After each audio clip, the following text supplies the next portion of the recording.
For more, our chief foreign editor, Rob Parsons, is here in studio with me. So NATO, Rob, is moving to ramp up its presence in Eastern Europe. Tell us a little bit more about what exactly they said in that statement. Yeah, well, this obviously in response to the fact that there are close on 125,000 Russian troops, not just on the border with Ukraine, but also in Belarus as well, which puts them essentially on the border with a NATO country, Poland, and changes the whole game strategy for NATO as a consequence of that. This, I think, is forcing NATO to take the situation much more seriously than it has done up until now, and to shift a little bit away from just a diplomatic response to a military response as well. And we've seen that today from the Secretary General of NATO, Jens Stoltenberg, saying that warships and aircraft are being moved in the first instance by Denmark and Spain to the Baltic Sea, but also that troops are being ready to move to the area as well. Latvia is calling for a really substantial build-up of NATO troops on its eastern flank. I don't think we're quite there yet. It's not going to happen anytime soon, I don't think, but there is the possibility of French troops, for instance, being moved to Romania.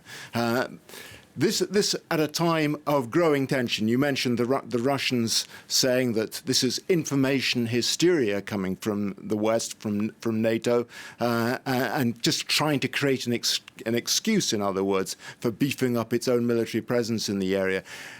Whatever the case, there's no doubt that the tensions are growing. There is no sign that the Russians are preparing to back down. And the question that NATO is asking itself is, why are all those troops there? What is the purpose of sending so many troops with that much military backup, that much hardware?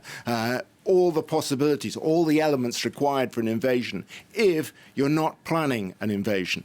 And we had just in the last few minutes as well, Rob, France has urged its citizens against all non-essential essential travel to Ukraine. So things do seem to be moving in terms of what's happening with Europe and with NATO.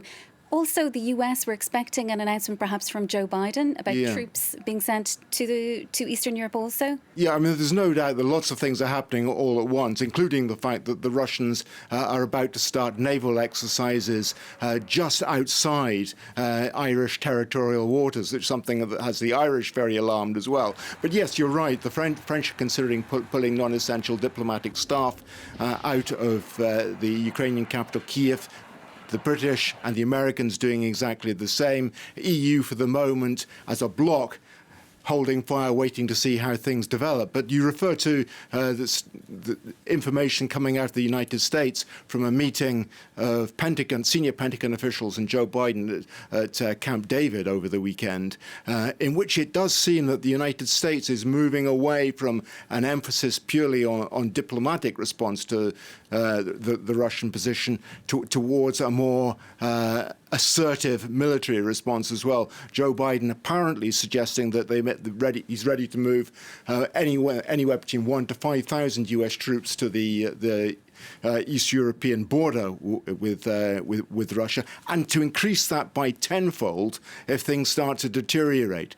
This has led the Russians in response to make some of the harsh statements that we were talking about just now, the information hysteria, but also Alexander Grushko, the Deputy Foreign Minister, talking about Russia, the NATO demonizing Russia in order to use the language of threats and aggression. Seen from the NATO perspective, it's the other way around, but that's what the Russians are saying as well. And we'll see, Rob, what comes out of that meeting of EU Foreign Affairs Ministers. Yeah, which incidentally, Antony Blinken is going to address by video call from the United States to debrief them on that meeting he had last week with Sergei Lavrov, the Russian foreign minister.